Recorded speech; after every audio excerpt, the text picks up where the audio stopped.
Well, in nearly every corner of the world, people are feeling the impact of inflation as the cost of living continues to rise. Metro Globe's Sophie Al Mahmoud has the full story. In nearly every corner of the world, people are feeling the impact of inflation as the cost of living continues to rise. Inflation isn't impacting people equally, though, and for those with dependents, the higher prices are pinching families at home and abroad. Migrant workers and people who send money to relatives abroad are often saving less because they are forced to spend more due to inflation. If you send someone $100 back home, that's a lot of money. I mean, they can make a living out of it.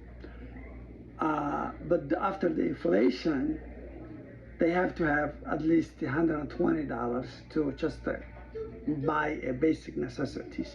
So even though the living standard is still much cheaper than the United States, still the inflation back home is making it difficult for everybody because they have to everything. Some of the items they told me is double.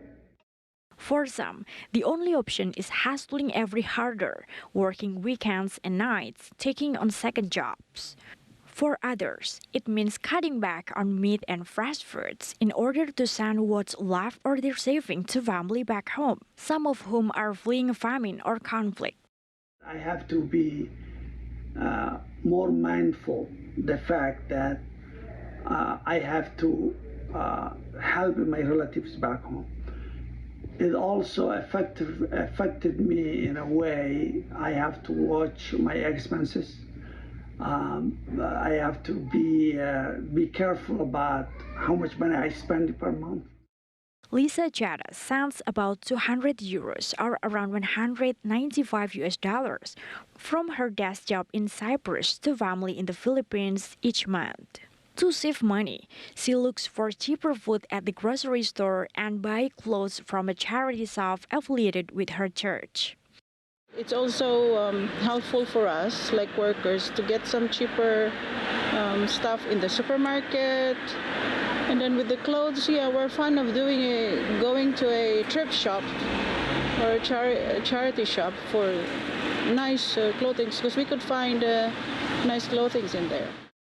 According to the United Nations Development Program, a staggering 71 million more people around the world experience poverty as a result of higher food and energy prices that climbed in the weeks following Russia's invasion of Ukraine and its impact on the availability of grain from the Black Sea region.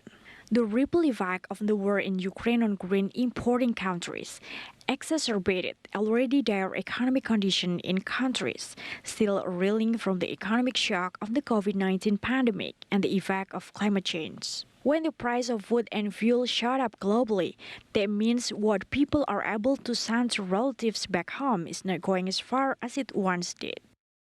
في مصر طبعا العيشة غالية عننا خالص، المرتب بيبقى ضعيف والعيشة غالية فمش بيكفي.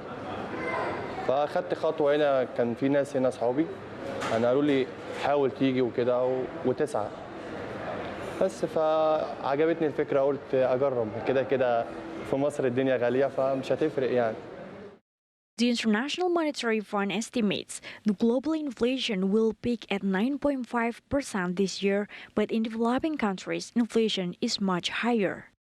في الفترة اللي فاتت فعلا زاد الناس اللي بتدور على شغل كتير وبالذات من مصر. أنا كمطعم مصري فبيجي لي مصريين كتير، فطبعا في الفترة اللي فاتت زاد عدد المصريين جدا اللي هم بيجوا بيدوروا على شغل واللي بيجوا يسألونا على شغل واللي بيبعتوا لنا رسائل أو بيكلموني شخصيا.